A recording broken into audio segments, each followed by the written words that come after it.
Phone आला. हो पैसे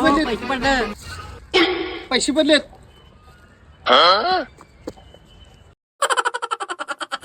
50 रुपये आहेत. चहा नाश्ता होते आता. मला यातलं अर्धे पाहिजे. तुला यातला अर्ध पाहिजे काय? होय थांब देतो ये. हे घे तुला अर्ध, हे घे मला अर्ध. आता दोघ जण चहा नाश्ता करूया. चालतंय.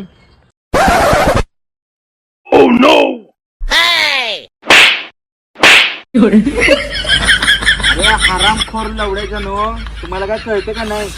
माझी नोट पडल्यानंतर तुम्ही मला हात तरी मारायचं आणि नोट फाडून ठेवल्या तुम्ही. माणुसकी राहिलीच नाही.